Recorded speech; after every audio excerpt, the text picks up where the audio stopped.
嗨，大家好，我是坦平叔，今天是2025年9月26号。这一期啊，咱们继续聊一聊社保，聊一聊养老金。为什么聊这个呢？是因为最近啊，很多专家又开始聊养老金、退休金、社保，所以这个话题啊又上了热搜啊。你比如说今天这个经济学家马关元，他就建议啊，将农民养老金提升至1000元。这个视频啊，大家可以自己上他那个网站去看啊，我这就不转发了。他说的比较简单啊。经济学家马关元他说啊，当前农村养老金水平偏低，部分地区这个发放额啊1个月100多，杯水车薪啊，无法保障农民的基本生活。我觉得他这个说的还是这个客观现实啊，很多农村地区啊就是100多，我们这儿也是140吧，反正就那个上下。这个马关元呢，他公开呼吁啊，他说啊，将中国农村居民养老金标准提升至每月1000元以上，以改善老年人生活质量和刺激消费增长。马关元认为啊，他说提高养老金能直接增强农村居民消费能力，从而拉动餐饮、食品等相关产业链发展，推动经济大循环。这一提议基于农村养老保障水平与城镇差距显著的现实，旨在缩小城乡福利差距。我觉得这个经济学家从这个角度说事啊都没问题，而且我也赞成啊，对吧？一是农民的养老金太低了，确实低，这个不应该，因为我们啊不管怎么说啊，已经是世界第2大经济体，对吧？ GDP 还每年5%的速度增长，那如果对农民的这个保障啊还这么低的话，说不过去啊，不利于啊我们在世界上的这个形象。我记得啊，是不是在联合国大会上咱们也已经表态了啊，我们不再追求那个发展中国家那个什么待遇啊，就这个意思啊，大家自己去看，就是你们世界啊为发展中国家准备的那些待遇我们也不要了，不好意思去要了。也就是说我们啊，虽然我们还没有说我们是发达国家啊，还没承认，但是这个发展中那些条件我们也不要了，不再去争取了。那是不是农民的这个待遇应该考虑提高一下，对吧？第二个，现实情况是这个城乡差别确实很大，对吧？城镇居民这个退休啊，最低好像都有2000嘛，这个大家都有数字的啊，可以去看看。我看有人说是3000，因人而异吧。总之跟农民的差距比较大，这是事实。关于提高农民养老金到1000块，这不光是马关元啊提的，这最近啊，这个摩根士丹利的中国首席经济学家邢自强，他9月25号在一场财经论坛上发表主题演讲的时候表示，通过社保统筹改革，可以推动全国统一大市场，促消费啊，有助于打破当前的低物价循环陷阱，提升企业盈利能力，改善老百姓的就业和收入预期。邢自强提议啊，说构建更加健全的社会保障网络，将缓解弱势群体的后顾之忧，从而解决降低全社会预防性储蓄的比例，释放消费潜力。例如，未来5年由中央财政出资，将农民工群体养老金从当前的每月100-200元逐步提升至1000元。他表示，据其测算，全面深化社保改革有望使消费占 GDP 比重从当前不足40%提升至15.5%，末期的45%左右，形成约10万亿美元的规模的内需消费市场，有效对冲外部环境不确定性带来的挑战。这个邢自强、马关元啊，这些专家认为农民的这个养老金啊提高到1000元以上啊每个月。实际上这个观点啊不是现在才有的，对吧？去年就提了啊，最近几年啊专家都在提这个。随着这个呼声越来越高啊，我想啊政府恐怕应该啊在这块有所动作。跟专家的说法啊不太一样的，我啊这个倒是认为你提高农民养老金和促进啊他们消费，我觉得这个有待观察吧。就是你给农民1个月发几百块钱，因为大家也知道啊，也就不可能说明年啊给农民就提高到1000，他肯定要分几步走，这个是比较务实的啊，就是能落地的方案，那一定是要分个3年5年，对吧？逐步提高到1000，这样他这个钱呢才有来源，才有出去啊。就是从你给农民发钱从哪来呢？你不能央行印吧，对吧？他这个预算啊也得调整，所以说要逐步，对吧？通过3年5年提升到1000块。那你指望着给农民提升1000块，然后促进消费，这个意义到底有多大？这个我觉得打个问号。所以我认为啊，啊，你给农民提高他的保障，不在于促进消费，而在于树立信心。大家都知道啊，信心比黄金重要。如果我们都没有了后顾之忧，对吧？那我们就没有必要啊玩命的去存钱。你该消费消费，对吧？你该搏一把搏一把。正因为我们对未来预期，对吧？我们认为一切都要靠我自己，养老、生病了、医疗都是我自己，那我能不存钱吗？所以说啊，如果你把社会保障把这一块解决了，让大家没有了后顾之忧，那么我想很多中国人呢，不也跟美国人一样吗？该消费消费，该吃吃，该喝喝，该玩玩，内需啊，它就上去了。这个我在以前的观点里面说过了啊。到你给现在的农村的老人发钱，实际上是做给年轻人看，对吧？让现在的年轻人他觉得哦，我老了是有人管的，对吧？那我现在没必要这么担心吗？我赚1000就花1000，赚2000花2000，对吧？现在是赚1000，他只花400，还600他想存着。所以专家啊说这个给农民提高养老金啊，这个就是退休金啊到1000块，我觉得这是一个非常好的呼吁啊。我觉得啊，应该在最短时间内马上把农民的退休金提高到300，也就是说全国都一样啊，你最低标准就是300，你要低于300的立马补齐，高于300的可以不动，可以加一点，但是低于300的必须马上一刀切拉齐，对吧？然后再过2年，低于500的全部拉齐，对吧？再过2年那就是1000，低于1000的就中国就没有低于1000的养老金。当然咱们说什么啊，说的热闹没有用，你首先考虑可执行性。可执行性什么意思？就是钱从哪儿来，对吧？拍胸口画大饼谁都会，对吧？我还说发3000呢，每个农民都发跟胡一金老师一样的退休金，不更好吗？那问题钱从哪儿来？问题是这个养老金是什么，对吧？养老金它到底承担一个什么功能？哎，最近也有专家说了啊，这个中国人民大学经济研究所联席所长毛正华，他在一个论坛上表示啊，他说我们的退休金跟在岗职工工资相比的话，是不是太高了一点？这是一个很大的问题。毛正华说啊，大家希望越高越好，但是钱还是要从目前的职工创造的财富上来。说干活的人工资现在低很多。毛正华举例说啊，他说我最近回了趟老家，农村里面这些小学教师在岗的人就能拿4000多块钱，但退休的人拿8、9千块钱工资。大家看视频啊，因为我觉得也是非常值得关注的一件事情，就是中国的这个退休工资，我们的这个退休金的这个是不是跟我们的这个在岗的这个工资相比的话，是不是太高了一点？这是很大的一个问题。这个当然大家希望越高越好了，是吧？但是高从哪里来的？高要从干活的人那么拿出来。现在干活的人呢，就要低很多。我最近回一趟我老家那个是在农村里面的，就是这些小学教师，他们在岗的人就能拿4000多块钱，但退休的人拿8、9千块钱。我觉得退休制度要保证他的基本生活，而不是保证他过很优雅的生活，这个还是要靠个人储蓄，还是要靠个人的财富一个安排。如果都靠国家养老金，过着比干活的人更好的收入，享受更好的收入和生活，我觉得这件事情呢可能很难。这个很多专家学者都来不停的要增加养老金，到底怎么增法，增在什么部门？我觉得要有结构性的安排，要有结构性的安排。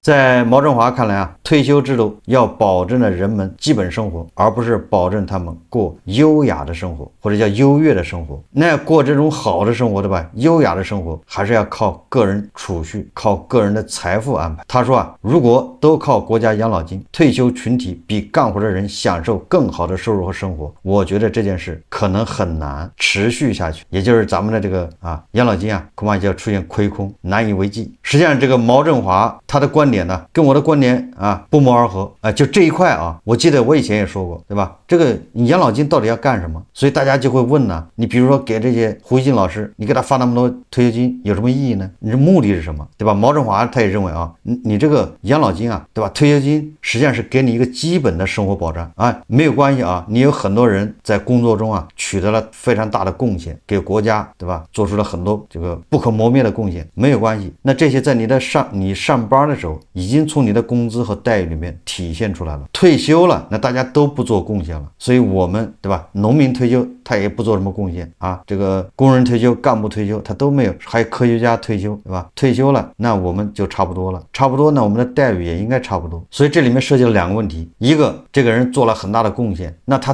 在以前对吧，上班的时候的工资待遇、奖金已经体现了。第二个就这个人他还想过很好的生活，退休了不能因为退休对吧，我这日子生活水平就急剧下降，那没关系，你这个主要是靠个人的储蓄过优越的生活。这个表面大家好像感觉心里很痛快，实际上你仔细想一想吧，这个事就大了，这也是你国家不守信誉。就是说你现在感觉很痛快，把胡一金老师这个退休金给他砍掉一半，那你想想等到你退休的时候，他也可以随意砍你啊，对吧？那时候钱不够了，好，给你发2000吧。那你说你要考虑这个，你还会交社保吗？你就会觉得这个社保原来你是儿戏是吧？你想改就改，想降就降，那有什么保障呢？我本来把钱交到你这儿是想有个保障，老了对吧，有一个托底的，结果好嘛，你是想改就改，那托什么底啊？那还不如我自己想办法，那我还是存钱吧，是不是这个逻辑啊？所以说啊，这个社保不能乱改，所以我是建议啊，你看对过去的怎么办呢？确实有很多人很高，那就尽量不要给它涨了，对吧？比如说退休金超过这个15000的，或者超过1万的，国家给他统筹的那部分就不要涨了，对吧？个人是多少还是给他发，国家那个别涨了，给这个农民，给这些城市低收入的人，退休金低的人，给他按比例往上涨，对吧？越低的涨得越多，越高的涨得越少，甚至不涨。我觉得啊，不涨是可以的，但是你要降人家的，那说不过去。这是第一个。第二个就是还得定一个标准，就是说给你发的这个退休金要起到什么样一个作用，也就是在当今这个社会，在现在的物价水平下，你的生活并没有下降啊，给你发的退休金，我觉得这个对吧，这要兼顾公平性、公正，又要兼顾信誉。你改来改去的，实际上你越改，你越不发少发，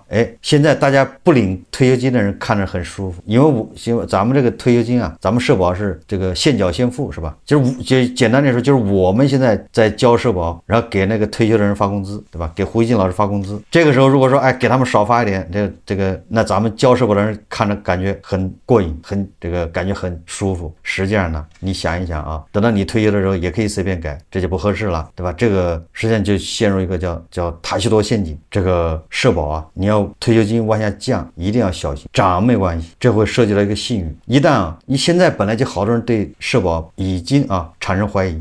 很多年轻人都已经脱保了，一是因为他没工作，对吧？二有的人工作，他工资不高，他不愿意交，现在他都过不下去。还有一些人呢，他是不相信，所以你看年轻人脱保的越来越多，他不相信啊。所以说我认为啊，第一个就是咱们的这个社保制度啊，一个是要公平、公正、公开，还得要信誉，这是国家信誉啊。第二个呢，那就是现实难题，就是确实啊，你让人感觉你社保好像要亏空，对吧？因为大家都会算账啊，或者我们现在交社保的人是越来越少啊，因为新生儿是断崖式下跌，咱们已经老龄社会，老龄化已经来了，以后领退休金的人多，交社保的人少，那你怎么应对呢？不出现亏空了吗？而且对吧，这个经济在往下走，这经济往下走，我们发退休金的人也希望你要多发，你不能少发，对吧？我们年年都要涨，就是领退休金的啊，但是你经济也在往下走，交社保的人他越交越少，因为他拿的工资就少啊，又越交越少，那这个支出在增加，对吧？收入在减少，那你这不有亏空越来越大吗？那你怎么办？所以说大家就认为你这个确实到时候社保没有办法持续下去，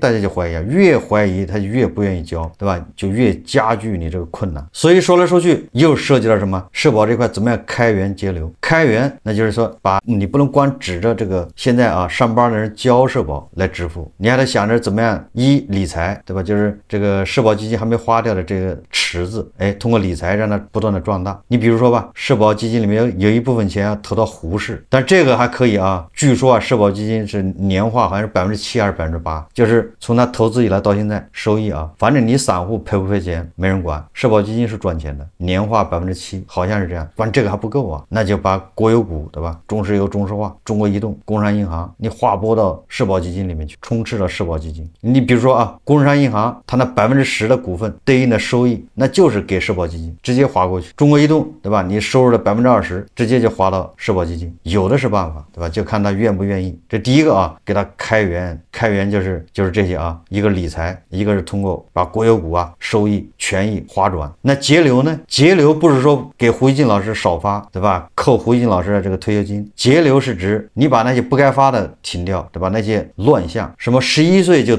领退休金的。第一财经记者梳理发现，近期26个省份审计部门公开的当地2024年度省级预算执行这个审计工作报告啊，咱们就说这个审计报告。这个第一财经发现啊，7个省份审计部门指出，一些地方机构违规发放养老金，涉及资金总规模8000万啊，这个只是冰山一角啊，能查到的，对吧？能查实的，那肯定是冰山一角。其中包括向死亡人员、服刑人员等不符合条件人员发放养老金。你看看啊，你人在牢房里坐着，每个月养老金还照领，你说这叫什么事？人已经死了，养老金还在领，谁领了呢？江苏审计报告称，部分机构违规发放养老保险待遇，因经办机构数据比对滞后，审核把关不严，导致7个市向不符合条件的人员发放养老保险待遇2575万元，7个市向774人重复发放养老金或丧葬费228万元，还有重复发的，给人家发双倍，对吧？double一下，发2次，你说这叫什么事啊？这种应该杜绝，对吧？你看河南也发现了，涉及金额2710万，山东涉及金额，山东是2022年到2024年2个市48个县养老保险经办机构违规向505名死亡人员发放养老保险待遇241.5万元，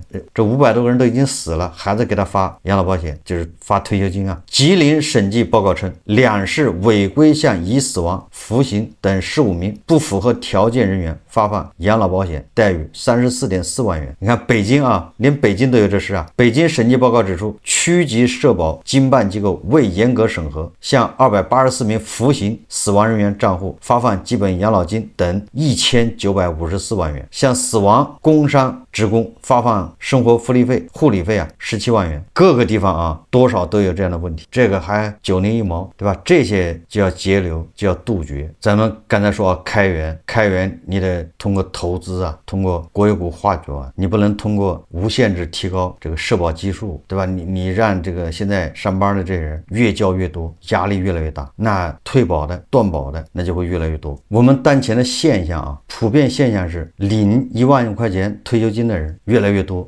但是呢，对吧？你领1万块钱工资，你上班领1万块钱的这人呢，是在越来越少，因为大家工作的不好找，都在失业内卷，所以你，对吧？你上班1个月拿1万很难，这人数在减少，而这个通过退休工资拿1万的这个人数在上涨，这个实际上不管怎么说啊，它是一个至少反映了一个不合理的现象，对吧？这么下去的话，那池子的水会干的。我们倒不是说人家退休金拿1万不合理，对吧？这个他拿1万，那一定是有个算法，是吧？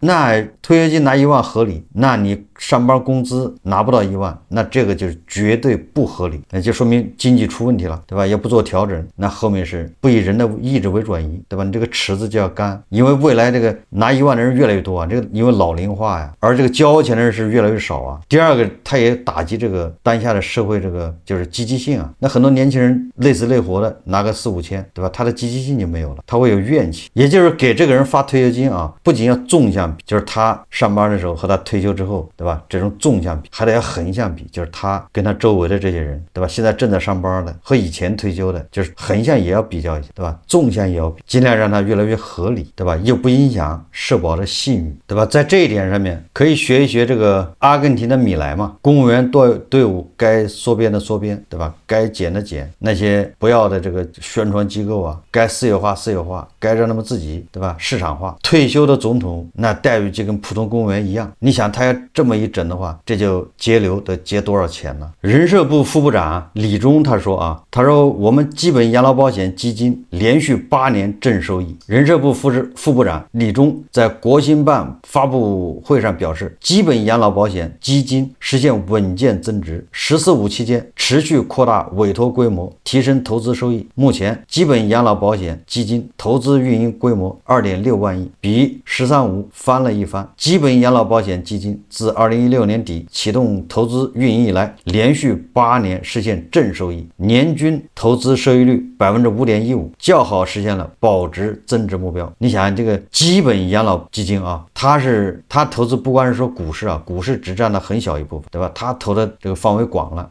它那个年均投资收益率有5.15%，那很厉害啊。那巴菲特年均是多少啊？所以我认为啊，这个社保基金啊断档，社保基金这个池子干了，对吧？到时候发不出钱，我觉得这种可能性很小。我认为这个社保当前最大的问题就是公平，还有一个就是信誉，你要让交社保的人坚信，这个就是信心呐。当一个40多岁的人，农村的，对吧？农民工，他在外面打工打拼，当他看到他父亲，每个月退休金有1000块，第一个他自己心里踏实了，他少个负担；第二个，他也看到希望，对吧？他老了，他也能拿1000，可能比1000不还要多，对吧？毕竟要涨啊，所以那他呢赚钱呢，他就敢花，对吧？说不定他都有了买房的冲动，退休了有人管他，老了不用看儿女的脸色，对吧？一个农民啊，你给他发1000一个月，他绝对够了，就是他吃喝啊根本不愁，不会成为儿女的累赘。我认为啊，这个对信心来说啊是非常重要的，而我们一直说啊，信心比黄金珍贵。好，这期节目啊我们就聊到这里，感谢大家收看。如果喜欢我的节目，欢迎订阅转发，也可以在下方留言评论，谢谢大家。